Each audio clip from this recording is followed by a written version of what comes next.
If you're building analytical reports or dashboards in Excel, Tableau, or Power BI, I'm pretty sure that at some point you incorporated icons. Not only because they look good and draw attention, also because they're very useful. Because you can communicate something without using text with just a simple icon. However, sometimes it can be difficult and frustrating to find exactly that icon that matches with a KPI. Or maybe the icon that you find is not exactly that what you're looking for. Well, that is where AI now can help you. With AI, you can generate custom icons exactly the way you want. And that is what we're going to explore in this video. Let's get started.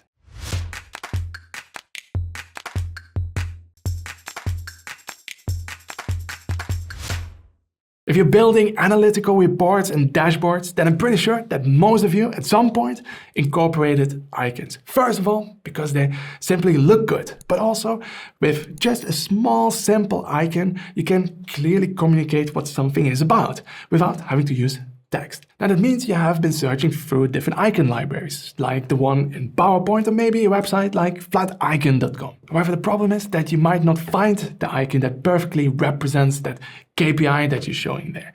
And that is what AI can solve for you, because you can just generate the icon. Now, one website that lets you do this is Midjourney. Now, let's open it up. Now, here we are on the website of Midjourney. And if you have seen some of these crazy, beautifully generated AI pictures, it's probably from this tool. Now, to get started, very straightforward, and it is for free. Now, here, there's a Get Started button, so let's go there. And it's as easy as 1, 2, 3. You first have to join the Discord, then find the newbies channel, and then use the image command to generate your first picture. Now, let's give this a try. All right, so let's click on the link to go to Midjourney Discord. Over here, we can set up the account, or if you already have one, already have an account, and log in here. So here we are inside of Discord in the Midjourney server, which is that icon that you see there on the left-hand side. And here you see already some AI-generated pictures. So that was already the first step. Now the second step, we have to find the newbies channel. So let's go over here, look on the left-hand side. You see we have different newbies channel, but you can also go to one of the general channels over there. Doesn't really matter too much. Just look for one that's maybe not too busy. Now I'm going to click over here on newbies 90. And then we had step 3, where we can use the imagine command. So let's give this a try. Now you can just do / and then imagine just like this. Or there's also a little plus icon right in front of it. Use apps. And then over here you see all of the different commands. Now we want to go for imagine. And now the prompt. Now here we can describe what we want. Right? So what we are looking for, and we are looking for icons. Now let's say we are creating a dashboard or report for logistics. Then we could say, I want to have icons for logistics. And there it goes. It starts generating the icons and how far it is. Now it might take a little bit of time. You see, for me, it goes fast because I have a paid account. If you have a free account, it could take a little bit longer. And then after a few seconds, it's done. And sometimes you have to scroll down a little bit and look for your prompt. Now, there it is. We can click on it and we have our logistics icons. Now, at first sight, this looks pretty impressive and not too bad. However, probably not too useful either, because sometimes you have a weird mix between an airplane, a truck, and a train, and it doesn't look very clean and simple. And that is crucial when you use icons on a report, right? It needs to be simple to understand and not have too much detail. Now, how can we adjust the prompt now? Let's give it a try. Let's again click there on the plus icon, use apps, and then imagine. Now, what do we want to imagine? What do we want to prompt? Well, we had before icons, but you could also say something like simple flat icons. And we want to have it for logistics and without a background or a white background. So we can say on white background. And then again, just wait a little bit until it's done. Now here is the result of our second prompt. Now let's click on it to have a closer look. And at first sight, this already looks quite a bit better. We have two-dimensional icons and we have, well, at least for the first variation and the third variation, a white or almost white background. But if you have an even closer look, then you see most of these icons are not super useful. Now, some look like a truck and maybe could be used, but they contain still quite a bit of detail. They're not very clean just yet.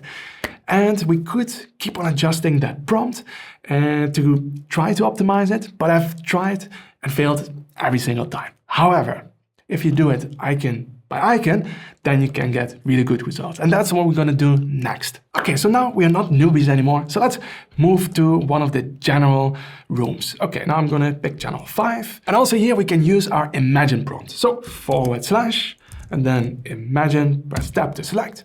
And we want to have a flat icon of a ship viewed from the side. And we want to have it on a white background. So on white background. It needs to be a simple style. It needs to be dark blue. And we want to have a clear line drawing. Okay, now let's give this a try. That's kind of interesting to see how it develops from the beginning to the final image that you get. Now there you go, we have our ship icon, and it is not too bad. Already quite a bit better than the icons that we had before when we generated just some general logistic icons. However, for me, still a little bit much detail, and I want to adjust it a little bit further. But how? Well, there's a whole list of parameters where we can fine-tune the images that we get.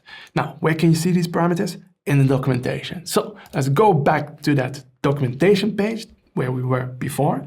And here on the left-hand side, there we can go to the parameters section. So over here, user guide.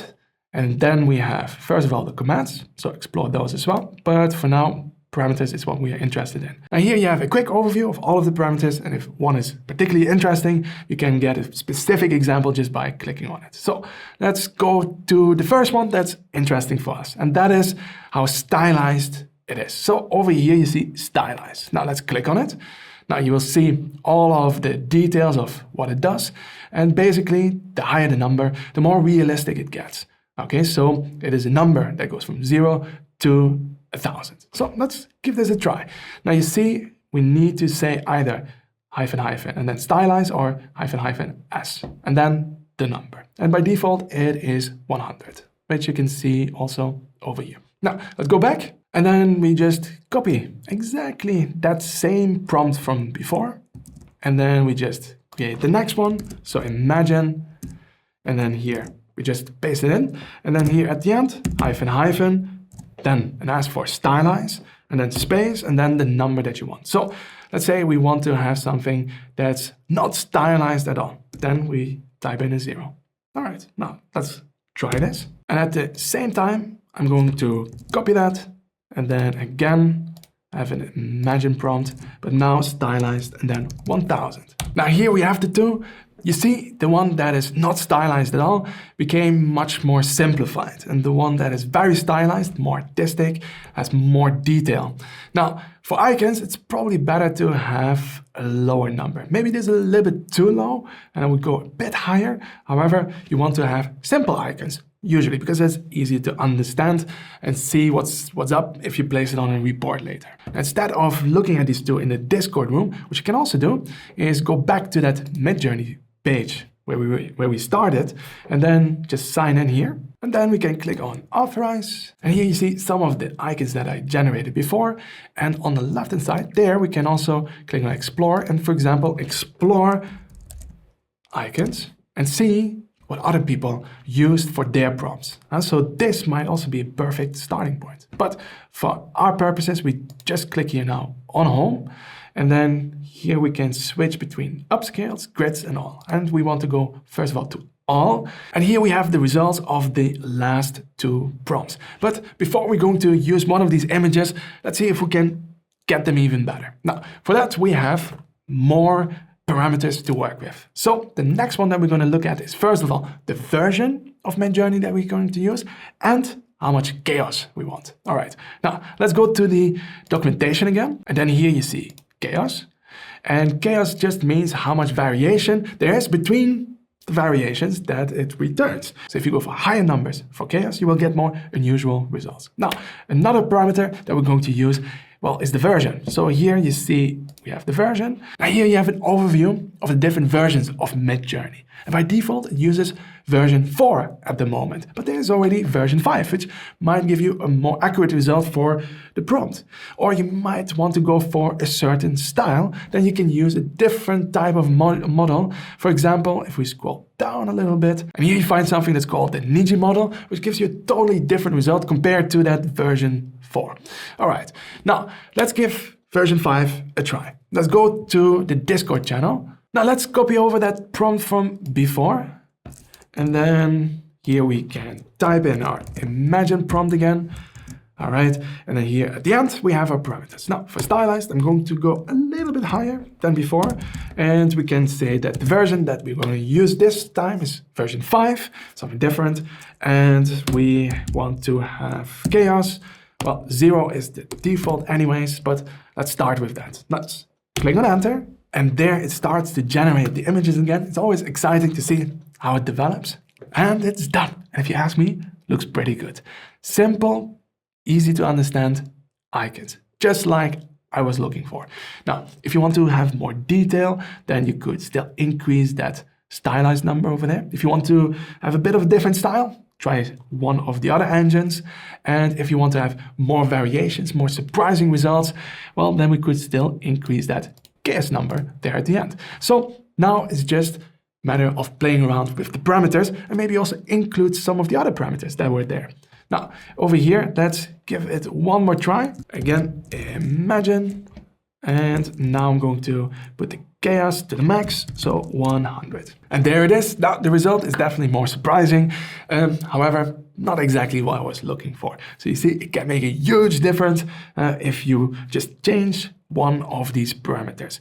And the best way to learn what each parameter does is to go for the extreme scenarios first and then kind of find that sweet spot that generates what you're looking for. Now I'm going to scroll up a little bit to our example from before, and this one over here.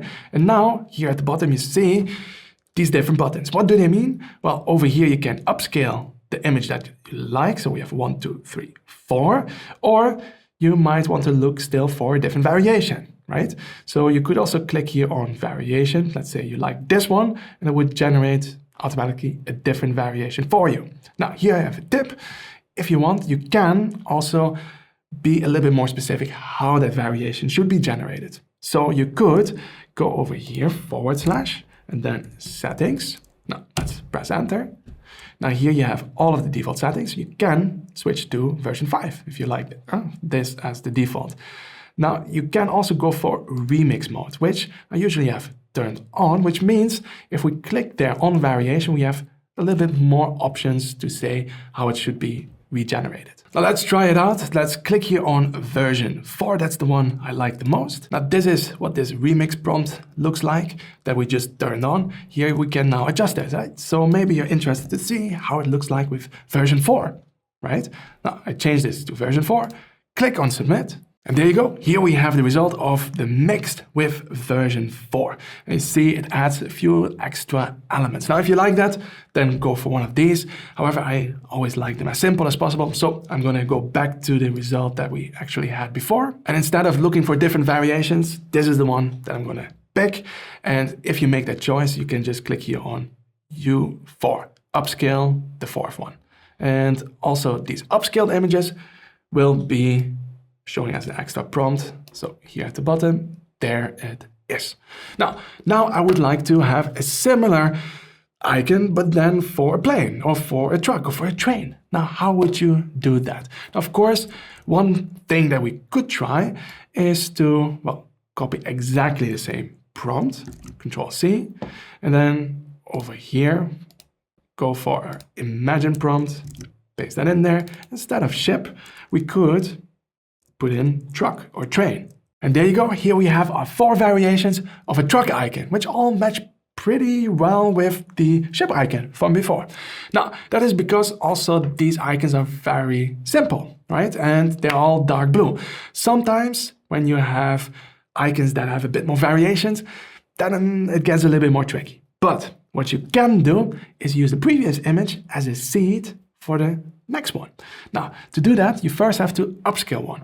So let's say you like the second one, then you can say, okay, I'm going to upscale the second one here, and there it is. And now we have to figure out the ID number that we can use to refer to that image. Now, to get that, you can go and add a reaction, and the reaction that you need to do is an envelope, this one. And if you do that, then it goes to your inbox, right? So over here, you see the seed number. This is one way. Another way to get there is to go back to that Midjourney website. So not in Discord, but in the Midjourney website. So you see midjourney.com app. Now, and then over here, maybe just refresh and you see that icon popping up. Now, this is the one. If we click here on the three dots, then we can say over here that we want to use or copy the seed number. So over here. Now, this is also the place from which we later on can save the image, right? So very helpful to get an overview of all of the images that you generated. So I'm going to copy that seed number, fetches the seed number, copies it, and then you go back to Discord. Okay, so one way or the other, just copy that seed number and then go back to the Midjourney server. And then here we can use again our imagine prompt, put in that number and copy over also that prompt from before. All right. And then here at the end, we do again hyphen, and then type in seed, space, and then the number. Okay. And then it uses that number as an input for the next one. So the next one could be then a tray. And there we also have our variations for a tray, where I probably would still generate a few variations to get to a final result, and do this for all of the icons that I need for my report or dashboard.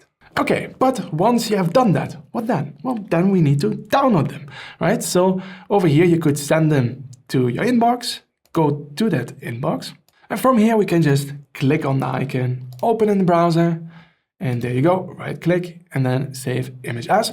This is one way. Another way to do it is to again go to your Midjourney app, so not Discord, and then from here look for the icon that you want to download. Let's say this one, click on the three dots, and then from here we can say that we want to save the image. Okay, so now we have the images, but there's still one problem that we need to solve, and that is we still have a white background for our images. And ideally, you do not have a background at all, so that gives us the most flexibility to use our icons in a nice way. Now, how can we remove those backgrounds?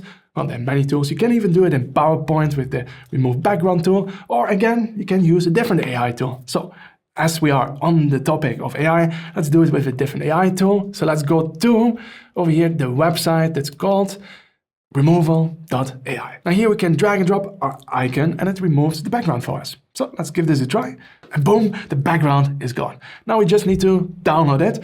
Now we don't need super quality, just lower quality or 800 by 800. It's still big for an icon and it's going to be small anyways later. And it's probably a good idea to actually make it even smaller so that it doesn't take too much space. And now we can open it up and we have our icon without a background. That is ready to be used in any reporting tool, whether that's Excel, Tableau, or Power BI, doesn't matter. Now, as you can hear, I'm very excited that this is now possible. Let me know if you also gave it a try, what were your results, and if you have any questions, just post them in the comment section below. And if you like this type of content, then subscribe. And I want to thank you for watching and see you in the next video.